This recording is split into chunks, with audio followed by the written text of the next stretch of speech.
Hello. So today my topic is semaglutide, estrogen, doctors, and my experience with what the hell is going on with me. A little bit about me. I am 55. I'm asthmatic and diabetic. And as of right now, I feel very arthritic. But the reason I went to the doctor in the first place was because of this skin pain. So let me jump back in the beginning. It was December, early December, and my doctor said, I want you to go on Ozempic. So my A1C was high, and I said, sure. So we sent it in to the insurance, and they were like, yeah, it's like $2,300 a month. I said, well, I can do that, or I can pay my mortgage and afford nothing else. So I looked up Henry Meds, and you get a virtual appointment, and you get the doctor and the video. They look at you and they ask you a bunch of questions, and then they say, yeah, you qualify. Your A1C is high, you're chubby.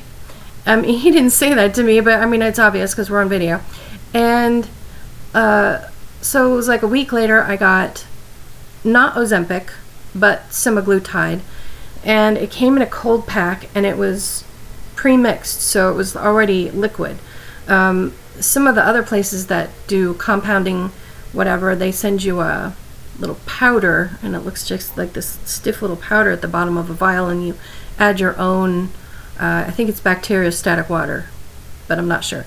Anyway, I think there's something about having that shipped that it can get tossed around and it can break down some of the, I don't know, I read an article that said it's better to have the powder that you mix yourself and you don't shake it real hard to destroy any of the structure of the medicine or something, but I don't know. So anyway, I took the medicine. We started at I think it was 0.25 milligrams, and the first night it took about 12 hours, but I felt my stomach kind of go, it felt like it was cramping and sort of twisting, and it sucked, and it was hard to fall asleep. So but that disappeared by the third day. The second day, the day after, it was noticeable, but it wasn't so much pain that I couldn't function. But my appetite was definitely decreased right away. But then 3 days later, my appetite was back. And even if you're on semaglutide or any of those other drugs, or you've even had gastric bypass or anything, you're still you, and you still have your desires and your habits. Even if you're not hungry, you're like, I'm bored or I'm stressed. I just, my kingdom for some damn midnight nachos, which is my addiction. So anyway, the appointment went well, the medicine went well, it was all fine. And then I think it was about 2 weeks in, I started having, I woke up and there was this skin pain on the back of my neck, like the little hump just at the base of the neck. And I had chalked it up to, it was cold, so I thought, well, maybe there was a draft on me and I'm just kind of irritated, my sports bra's rubbing on me or something, I don't know. And I didn't really put it together with the semaglutide at this point. And I'm still not convinced 100% that it is that, but moving on, over a period of time, it became worse. Like it sort of crawled down my shoulders, this pain, and now it's in the front, and now it's on the back of my arms, and I'm starting to get nervous. And also I'm noticing changes in my skin. So my forehead is flaking, and I've always been very oily. If this laptop camera wasn't so bad, you could see the detail. I'm 55, I don't have wrinkles.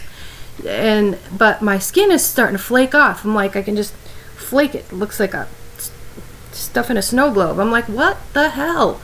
So I start researching why my skin changed, and the doctor said, your previous test back in October or whatever was that you're post-menopause. Cool, that makes sense. I haven't had a cycle for like 2 or 3 years. And that's okay. So I looked that up. Estrogen. Okay, you need estrogen because estrogen makes 100 million things function in your body correctly, and if you don't have it, basically life sucks. And it does, because I have what I call menofog and just absolute fatigue. And I think the semaglutide contributed to that too. Like, I could just fall asleep in my chair. Like this chair here, I've got a kitten on my lap right now, which also makes you want to take a nap. But this chair here is so comfortable, you just lean back and it kind of reclines, and I'm like, I'm out, right? And, you know, I'm not 90. I shouldn't be taking 3 naps in an afternoon. That's ridiculous. So I went to the doctor, and he said, yes, you need estrogen. So he put me on estrogen, 1 milligram, and I think it was 1 or 100, whatever that dose is, would you start it. And then progesterone, which is these funky little orange, perfectly round little pills. They look like candy, so I think that's kind of stupid. And also, it's annoying to have a pill that can roll off the table. But I've never seen anything like it. Anyway, it was progesterone for 12 days. I got through that. My last dose was yesterday. So you're on it for 12 days, and then you're off it for 2 weeks or something, and then you go back on it. So he said you're going to be on the progesterone cyclical. Did I say that right? Cyclically. I don't know. Anyway, my skin hasn't changed, but my mental acuity has changed, and my attitude and my disposition. So with estrogen, I feel calmer and less foggy, and therefore that makes me a little less depressed, so I'm less shitty to people. You know, I mean, because when you don't feel good and everything hurts, it's easy to be cranky, right? So that, anyway. But the skin pain is still getting worse. Ongoing. So January, I want to say around January, yeah, it was just getting worse. And so I'm researching, and I'm thinking, well, this is my skin pain and my skin flaking all related to estrogen. And so I'm thinking, well, if my estrogen dropped, my collagen dropped, so I'm going to start drinking bone broth. And I do, and that kind of helps. And it helps, like, my joints hurt, from time to time, because I'm quite the computer nerd and I play a lot of Minecraft. And, that helps, but nothing is taking all of it away yet. So I go to the doctor again, and I give him a list. Here's my list of all the things that are going wrong. And, it's funny because I don't know if it's men or if it's younger people or if it's just a general group of people that if they don't understand what you're going through because they're never going to go through it, it's really difficult to make them understand. I'm not just complaining because I'm in a little bit of pain. I'm complaining because my life is non-functional. I don't feel well. So he reads the list and he hands it back to me. And I'm like, don't you want to keep this in the file? He goes, no, I read it. I'm like, well, you barely read it. And then, so he's like, well, you need a bunch of blood work. And then we'll figure out what's wrong with you. And I'm getting notifications. And then, so I go and get the blood work. And just hold on. So I go and get the blood work done. And the girl at the lab says, they're going to get back to you tonight or tomorrow. So this was a Wednesday, so I'm expecting it Wednesday or Thursday, and nothing. So they said, I called them. They said, well, some of it was sent out to SonoraQuest, and that takes about a week, and we'll call you and let you know what the results are. So I get an email from SonoraQuest Monday, and it tells me that I've tested positive for some nuclear something that could be arthritis or lupus or who knows what, because I don't know how to read this. But that's not definitive. So the girl from the doctor's office calls me, and she tells me that they're referring me to the arthritis clinic. And I'm like, okay, cool. But what about this and what about that? She goes, well, the doctor will call you back. So long story short, doctor never did call me back. I had to call the doctor's office at Carondelet, or Carondelet, however you say it, 4 or 5 times, and I still never got a definitive answer. So I have an appointment with with the arthritis place tomorrow, and I will explain that after it happens, because by the time this video gets posted on YouTube, I will have already been there. Yeah. And I was on the phone, and this is where the whole thing came to a head. And I was on the phone with my dad. I was driving home, and I was on speakerphone, so I'm not like holding the phone. I'm not being not careful.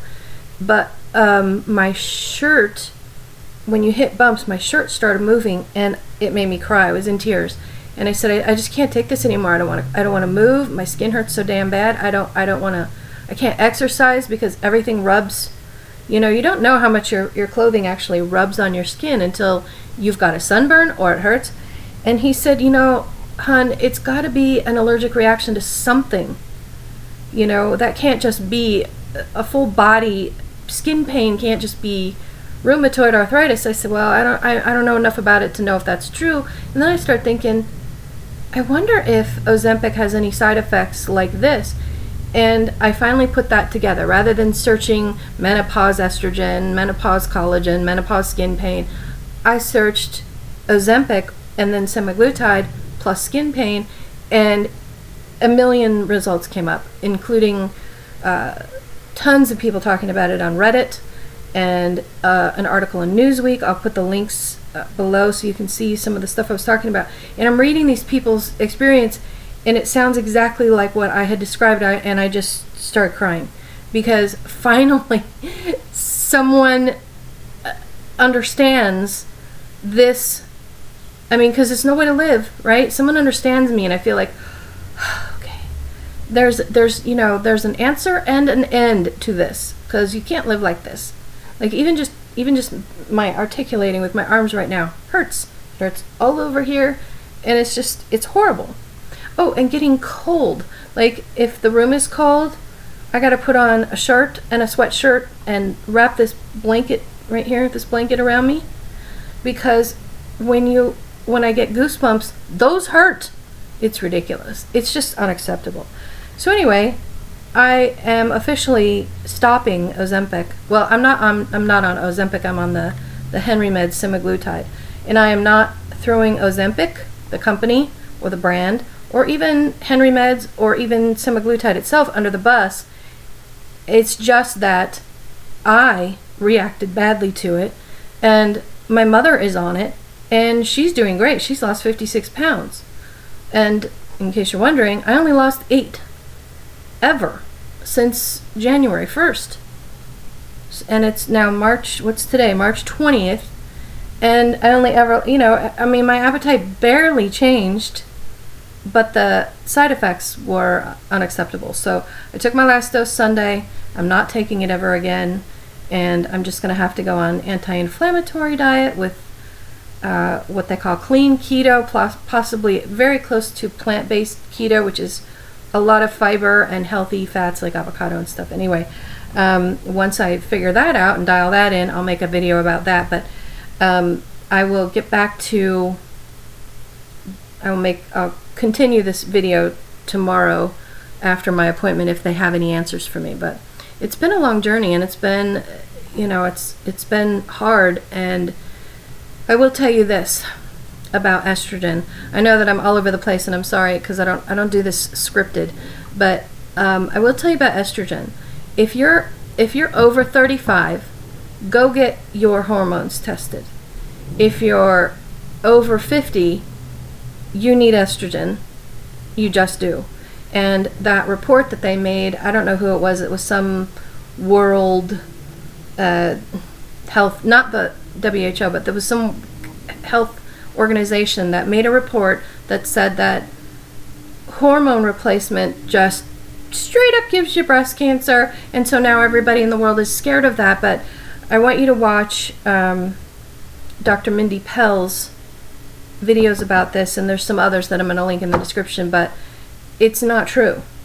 The tests that they ran were on women that hadn't had hormone replacement. Most of them were older than 65, and they put them on estrogen, which then they can't really use, and it was just a mess. The whole thing was a mess, and maybe I'm not saying it right, but it's not true that hormone replacement therapy guarantees that you're getting breast cancer. In fact, I would argue that your risk of all sorts of other things going wrong and feeling like total shit is much higher when you don't take the estrogen, and you really need to start it like when you're about 40. Like, that's what I've been learning. But, you know, don't quote me. You can look that up and research and talk to your doctor, and talk to many doctors, and talk to a gynecologist, a specialist. And I have to say this, if it sounds female chauvinistic, I'm sorry, but talk to a woman doctor, because they research it better. So anyway, just look into your hormones. And if you can get bioidentical, that's even better. I ran across the website called Femexcel that I'm going to look into and see what that's all about. But your estrogen contributes to so many functions in your body that when it starts to go, you kind of don't notice it. You know, I used to be very articulate and very Leah lexicon was, you know, I mean, my vocabulary is good. I could remember things like that. And then, you know, after I'm at 45, I'm like, wait, what was that word? You know, and I kind of chalked it up to having asthma and not being able to breathe, but really it's a lot about estrogen and brain fog, and that shouldn't happen. People shouldn't have to suffer with this. So, my friend, I am telling you, look into your hormones. Just have it tested, even if your doctor says you don't need to do that. No, I want to do that. I'm asking you to do that, and if you won't, I'm going to find somebody who will. You know, or there's labs online that you can go to Sonora Quest or one of these labs locally, and they'll do it for you. Probably cost more, but it's worth doing, because you don't have to feel like shit just because, oh, you're going through the change. Well, you know, sorry, it sucks, but suck it up. No. I don't have to suffer like that. That's insane. So anyway, I'm telling you as your friend, go get it checked. And then I will post again when I know more about what's going on with me. And thank you for being here with me.